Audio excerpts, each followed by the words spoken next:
So this is a workshop. This is where we make the guqin.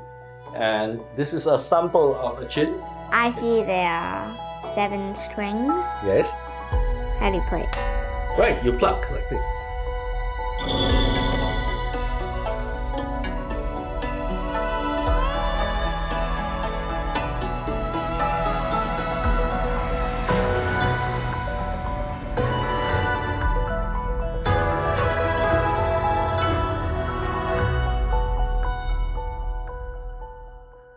So is this very old? No, I made this maybe 5 years old. But I made this from the ash of my dog. Ash of your dog? So I have a dog, I had many dogs. And this dog, her name was Muddy. Muddy? Okay, she's a very, very good dog. When she died, I was heartbroken. And I wanted her to be with me for a little while. So this is ash that's made from antlers of deer. But this one, instead of using antler ash, this is made from my dog's bones. Dog ash. Yeah. You are professor of language. Yes. And you make and also play the guqin. Yes. So what made you start this playing and making the guqin? You know how sometimes when you being quiet, you hear a sound and it's so beautiful and you just are enchanted by it? Yeah. So I remember many years ago, I think this was in 1980 something, and something was playing on the radio and it was the most magical sound I've ever heard. Because it was very old. No, because it was the instrument of the literati. Now the literati is, a minority generally, especially in old societies where most people are peasants. So the guqin was a minority art among the literati, but it was also the most important instrument for Chinese culture and philosophy. So I went around asking everybody and no one knew what it was. Eventually I found someone who said, this is called the qin. This is the actual qin when we in Chinese refer to as, have you heard of qin qi shu hua? No. So qin referring normally to music, qi to chess, shu to writing, and hua to painting. Well, the qin in qin qi shu hua didn't refer to any musical instrument. It referred to this. Guqin. Right. Well, how would you describe the sound of the guqin? So as you notice, the guqin has 3 different kinds of sounds. There is this heavy, earthy sound, like, right? Very strong sounds like large bells. And then you also notice there were sounds like this, like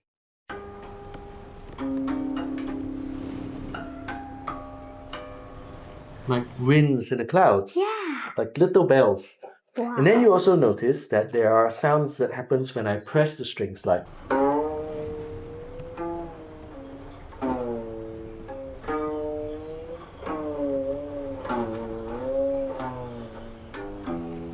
someone is talking to you. So you have heaven and earth and people. So the sounds of the 3 realms are in the same instrument.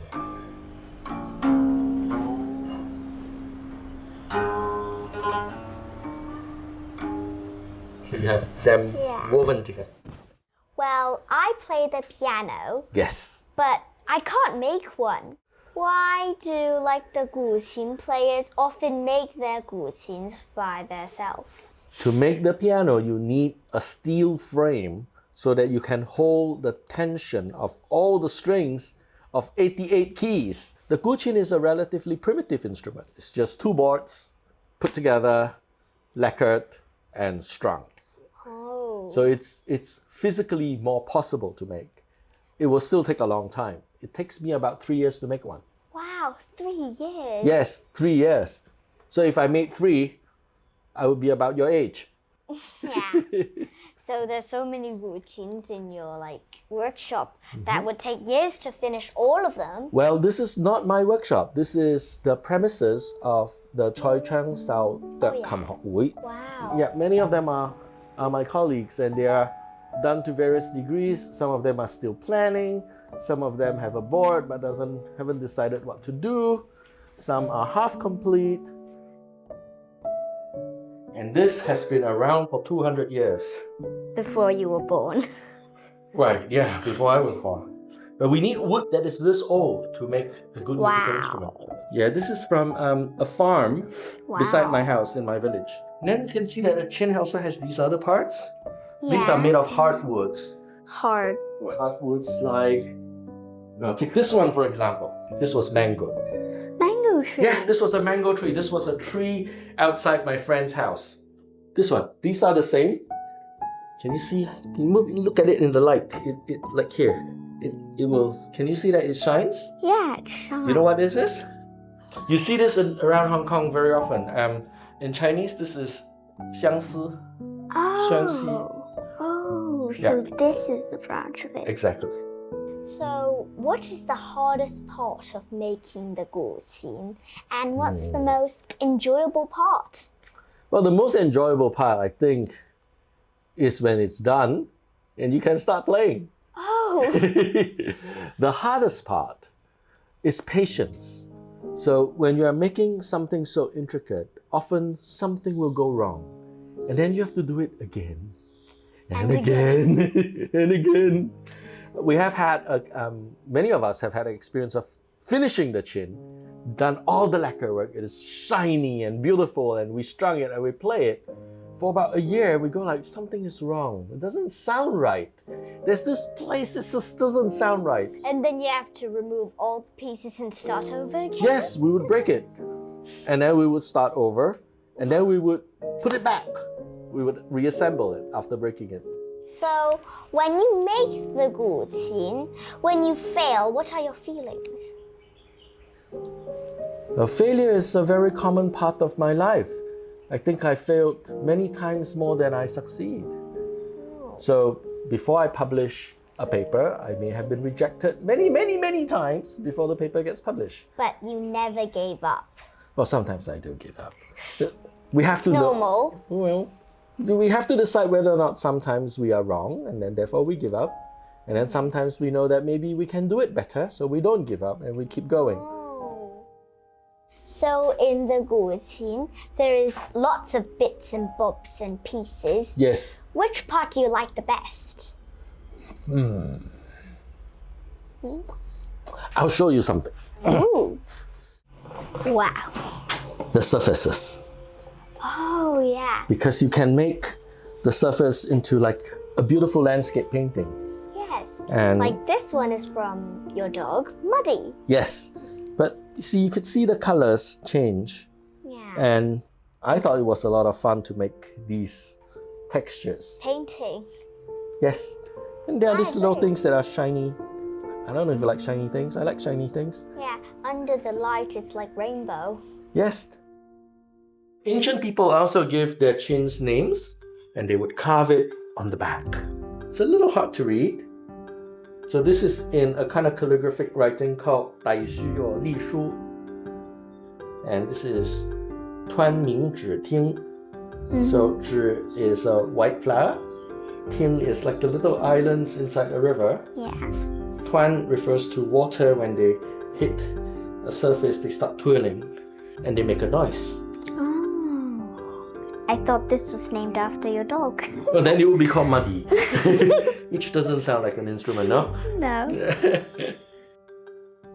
Now, AI is very popular. Yes. So do you think AI could play the guqin, and what are the differences between AI and human when they play the guqin? Well, that depends on how you want AI to play it. But the main thing is, what is the brain behind the making of the sound? So a human being making these sounds are going to be making these sounds because there are things they wish to tell the world that cannot be spoken or written with words. So they use music to express their feelings. Exactly, and it may be even more intricate than feelings. If you play the piano, you must have heard of Ravel's Bolero. Oh, yeah. Now, if you look at the score, it's like a Swiss clock. Yeah. It's very intricate. Is he trying to tell you something that is emotional? Or is the music mathematically elegant and beautiful? like classical music. Always. Now, when we get a computer to do this for us, are they replicating? Are they generating? Or are they sharing? Well, I think robots don't have feelings, so they can't express their feelings with music. So I think when you hear it, it won't be like very meaningful to you when you listen it. Well, it could be, but let's see. Do you think the sun or the clouds have feelings? No. But when we look at nature, are they meaningful to us? Yeah, very. So whether or not something it has meaning in itself is one thing. Whether or not something is meaningful to us is another.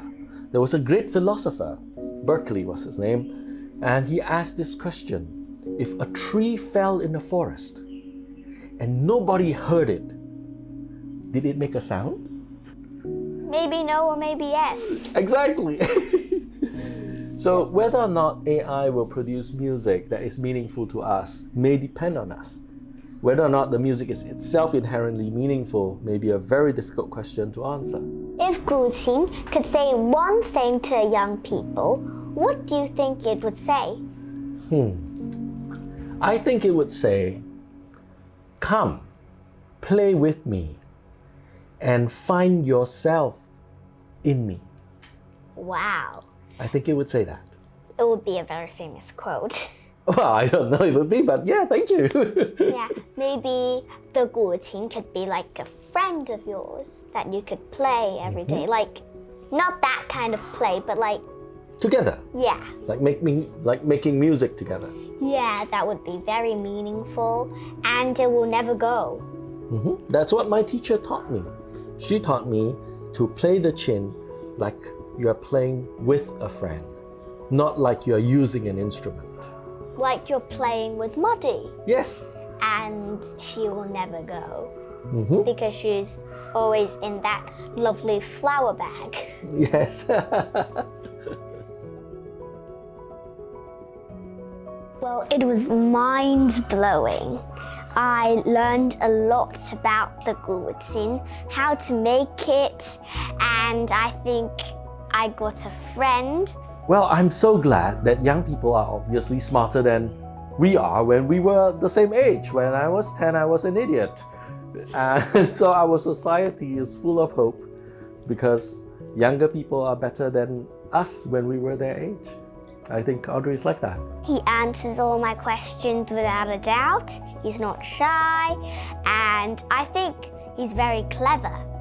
He makes a lot of different things out of different materials.